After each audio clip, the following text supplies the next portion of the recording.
Well, the input of the agricultural sector to the country's gross domestic product is dwindling. However, there is some sort of hope as the organic market is seeing some sort of growth. A slow-paced growth, but yet there is progress. Well, how is it to see this progress, this growth through the eyes of an agricultural entrepreneur? Today we've got Mr. Prasanna Hettiarachchi, who is an agricultural entrepreneur and also the CEO of the Saraketa Holdings Private Limited. Thank you very much for joining us on the show. Hi Stephanie, good to be here. Well, there is so much of a huge trend about paleo diets, going healthy, eating healthy, and also no processed food. And also there is organic products on the side which contributes to this whole factor. How is this going to fit in moving Sri Lanka forward in the agricultural sector? Let me answer the first part of your question. The emerging trend of new food. I see that this is something that is a global phenomenon today. People are moving back to basics. People realize the negativity of the lifestyles they are living and mostly how it is impacting their health, their livelihoods and their lifestyles that they are practicing, how it's contributing to short lifespans, poor health, overall quality of life being impaired. So we see a movement where we are going back full circle, going back to basics, going back to simplicity, going back to the things that were once commonplace. So how is it that the organic market or the emerging trend of organics is fitting in with Sri Lanka?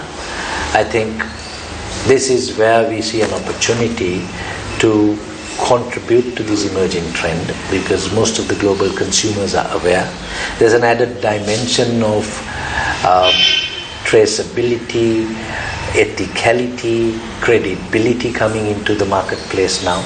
Consumers are not only deciding based on a product but also how it is made, where it is produced, who produces it, how does it get to them. These are dimensions that are in their decision-making variable set, and this is where Sri Lanka has an opportunity, as I feel, to play in terms of economic contribution to the GDP by playing in this space. Well, see, now the farmers in the country have been their agriculture, their farming has been based on fertilizers for years, and this has been the case for decades, so to speak. How can you change the game? How can organic market, how can you redirect the course altogether? We live in a consumer-driven marketplace. So it is the demand that drives supply. We see this emerging trend in the marketplace, and consumers are demanding not only organic but decently produced goods, be it the food we eat, be it the clothing that we use, be it the appurtenances that we adorn our homes, our lifestyle with, be it the cars that we drive. We are now beginning to see a trend, an emerging drive for sustainability, for good, clean product. This is what the consumer demands. So it's not just the organic movement that can change the landscape of Sri Lankan agriculture, but it's the consumer who can change this. So this is what the consumer is asking for, and it is imperative that not only Sri Lanka but the producing nations align with this, fall into place and fashion their product, fashion their processes, fashion their value chains to be able to contribute to what the consumer is asking for. So how can we change this? We need to change it. If not, we will not be in the playing field anymore. Well, you spoke about the demands of a consumer, but what sort of segments are you looking at when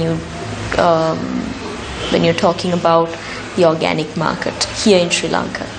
Sri Lanka is a tiny market yet, but what is encouraging is we've seen tremendous growth in the last 5 years in Sri Lanka, and there is a huge segment of people who look for good clean product. I avoid the term organic purposely. I would like to play in the space of clean, ethically produced product. Organic is just one segment. There is misconceptions of organic as well.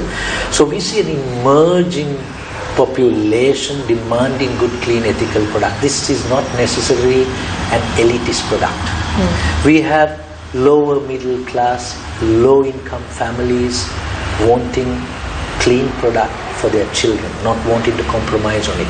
Right now, yes, it is a small segment, but it's a huge population growing in the global market. We've seen the organic market in the last 5 years globally grow year on year by 30%. And it's still growing, and the organic market is built to be a very, very significant contributor to the global economy by 2020. What's the role of a farmer in this whole chain? We see farmers being exploited in the agricultural sector, especially in the capitalist world, so to speak. How can you change this game altogether? The farmers need to evolve. We are in a changing landscape, we are in a changing world. They need to evolve too. They cannot play the role of being exploited. They cannot play the role of being wanting to be helped all the time. They need to move on. It is a mindset change that is needed. They need to move on to become agri-business entrepreneurs. Our farmers know how to farm. They need not be taught how to farm. We farm for generations. It's not rocket science. What they need is a little bit of business acumen, a little bit of dynamics of input, output, management, etc., which is what is lacking in our agricultural landscape. Farmers sometimes think of what to sow by looking at their neighbor. Sometimes we see a trend of an entire region cultivated with one product, just influenced because someone entrepreneurial planted that product. So what happens, just to give you a very crude example, harvesting of this product would happen mostly at the same time. There would be a surplus of output. There would be a drop in prices as a result, and the anticipated or envisioned price of the farmer at the time they planted is completely off skew. So there is discouragement there itself, because there is no rationale of planning. In any other business, if you look at a rural entrepreneur, if you look at a small entrepreneur who runs a kiosk, whose neighbor is a farmer, who most often have the same level of education, same upbringing, same background, same context. But you would see a business acumen in the little entrepreneur who runs the kiosk, which is not present in the farmer. To give you elaborate this example, the entrepreneur who runs the kiosk has some idea of stock inventory, stock turnaround time. What is my credit cycle? How can I manage this? What amount of credit can I allow?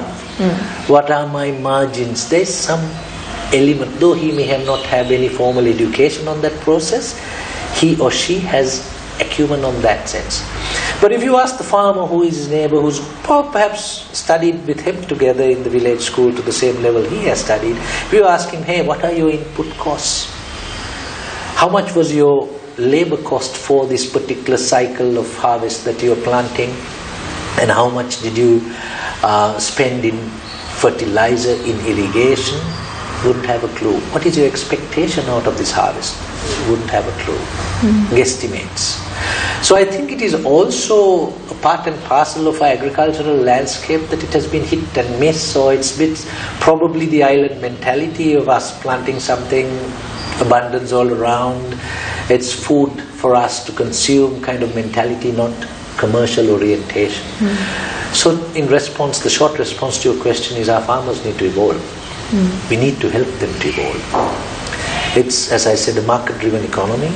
They need to understand that they are part of a value chain that ultimately contributes to a consumer, not just farmers who are producing something and governments need to help them, and they need to be given X and Y and Z free and subsidies and concessions. No, they are a part of an economic frame, and they need to evolve to be able to play in that field. So this needs to happen, where we need to bring that paradigm shift, make it rewarding, make it worthwhile, at the same time help them to understand the business dynamics of agriculture. Well, how can you teach a farmer about his contribution to the chain itself, to the market itself, and how can you help farmers and the agriculture grow in the process of it? Let's head into a short commercial break, and when we come back we'll have the answers for that. Well, welcome back. You are watching Biz1st in Focus, and I'm in conversation with Mr. Prasanna Hettiarachchi, who is an agricultural entrepreneur. Well, before the break I spoke about the farmers and how important it is to include them in the whole production line, to show the importance of a farmer. What sort of stance does the organic market or the experts in the organic market take in order to make sure that they're included in the whole chain? I think again, it is not necessarily just limited to the organic market. The origins of the value chain is increasingly a consideration in the consumer's mindset. We see this, let me take a paradigm shift to the Sri Lankan apparel industry. 25 years ago, Sri Lankan apparel industry was a sweatshop. We sold cheap labor. Today Sri Lanka is known as unquestionably the world's #1 destination for ethically produced apparel.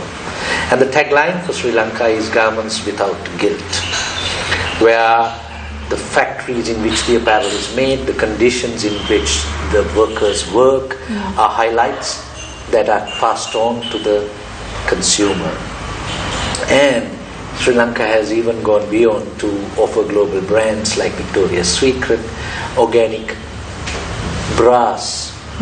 The cotton, organic cotton, is sourced in Burkina Faso in Africa, milled in India, made in Sri Lanka into garments and sold to women of the West. So women to women is a connection that is associated with the product. To get back to agriculture, it's a very important contribution to identify the source of origin. Today, there are rules of source of origin. In mostly any country that imports product wishes to know where the products come from. And now consumers go beyond that. They want to know in which region. Like the wines, as you know, are identified by the regions in which they are grown. So this is now spilling over to any product. And hence, the identity of the producer becomes very important. Now, something we do to differentiate is to completely create a seamless connection with the end consumer and the producer, where the end consumer is even able to identify the producer and locate from where the product came from, down to using technology of a GPS tag we provided. So you eat a banana in Germany and you're able to say that farmer Leelavati produced it in Thanamal Villa, and this is the GPS coordinate of that farm from which the banana came from. So there is this association that is increasingly playing to the differentiation, and that is what consumers are seeking. That going beyond the product, the story, the livelihoods that they are supporting by making this purchase decision.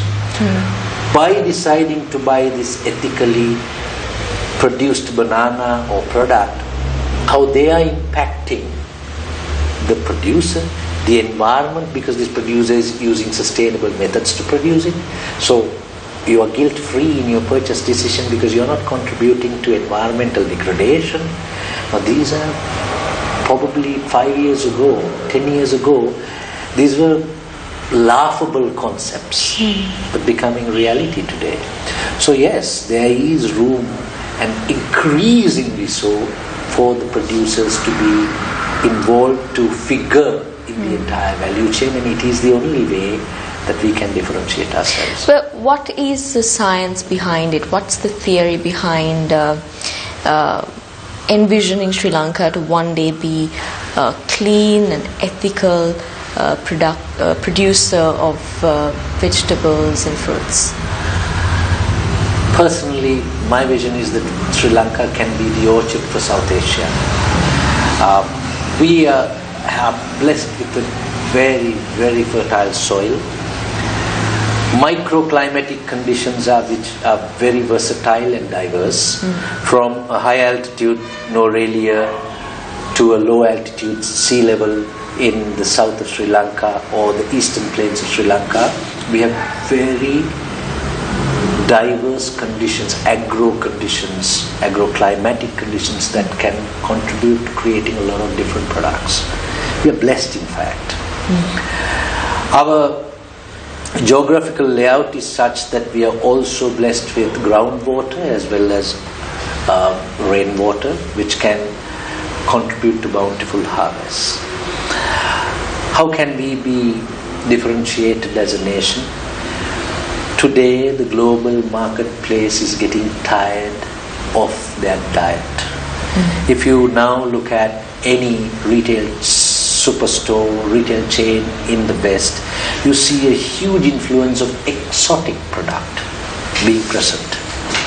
They are getting tired of their plasticky bananas, which look very beautiful on a shelf but taste really poor. Also the very limited amount of fruit, the apples, the pears, the peaches, the mandarins, which is what is available to them. And now they are foraging the world, not only Sri Lanka, South America, Asia, Africa, for different products. You'd be amazed if you see the abundance and the variety of fruit and vegetables that the modern consumer is experimenting with. And we see this influencing food culture in Western nations.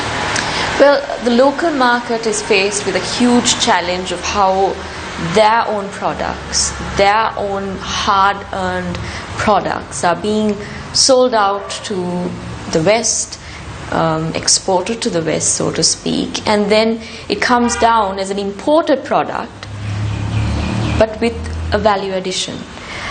There's so much of frustration among the farmers themselves about this huge challenge that they are faced with. How do you think that they can tackle this issue? Farmers individually in our landscape would be challenged to look at value addition by themselves. This is where we need to have structured interventions. You're very right. We cannot only look at being a raw material exporter. We need to look at value addition and playing at the front end of the value chain. Again, let me steal a little example from the apparel industry. We were glorified tailors, being paid only for labor. Today, we take a design collection to the best design houses in the world and say, hey, this is what influences fashion next summer. Pick what you want, we'll bring it to you to the store. So we moved up the value chain. We absorbed other competencies that were not there with us. So design, product development, vertically in terms of the supply chain, and took control of the entire supply chain. So this is what we need to the agricultural value chain as well. Not only production and farming, other inputs, packaging, value addition, these cannot be undertaken by individual farmers. They need to be organized into cohesive structures.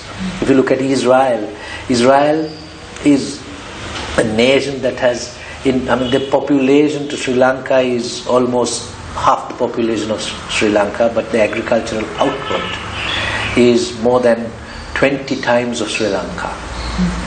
But it's not only agricultural product. There is a whole aggregated set of things that they do, and it is organized, cohesive, corporatized agriculture. Well, when it comes to exports, and especially when it comes to food exports, there's a huge demand for maintaining its quality, as much as there being a challenge for quantity. But there's a huge demand for maintaining perfect quality. But how do you face this challenge, and how exactly do you combat this sort of challenge when it comes to organic products, especially when it's vegetables and fruits that you need to keep a high standard of? Well, I hope you have the answers. Let's head into a short commercial break, but when we come back, we'll be in conversation with Mr. Prasanna Hettiarchi, so stay tuned.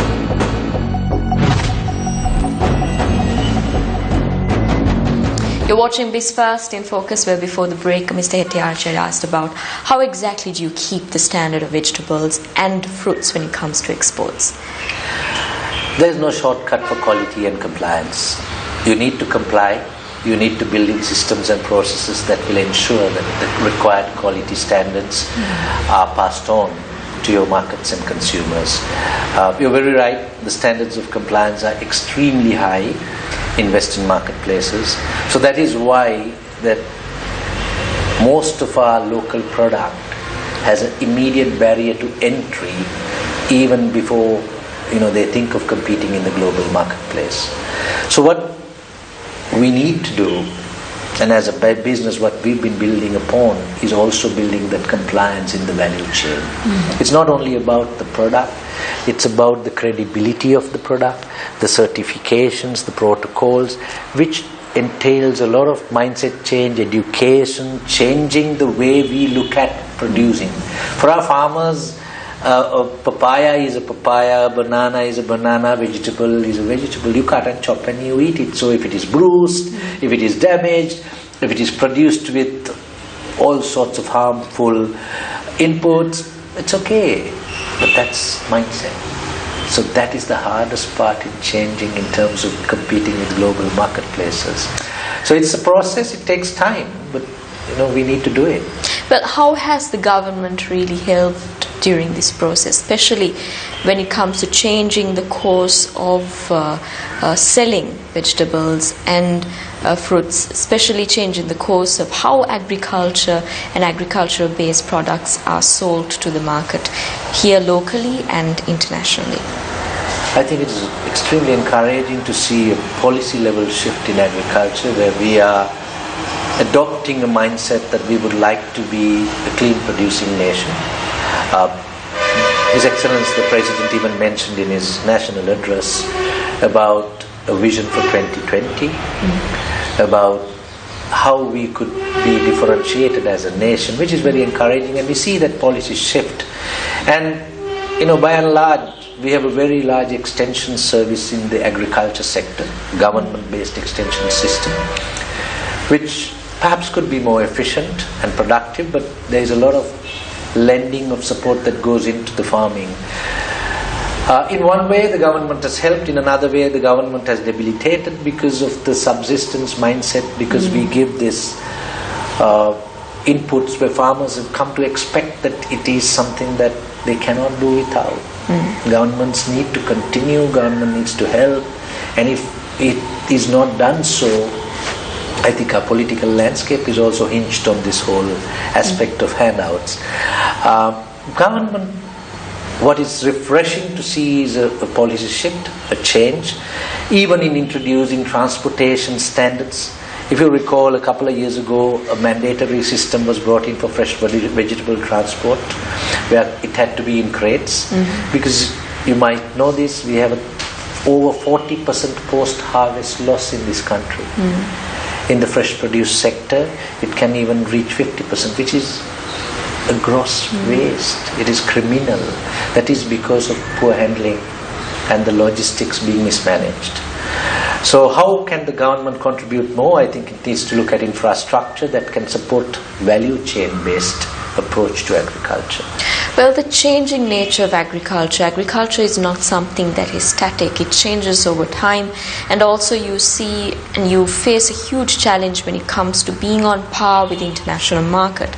And also, when given the challenging international market, there's also a lot of competency that's expected from the local market, from the agricultural sector.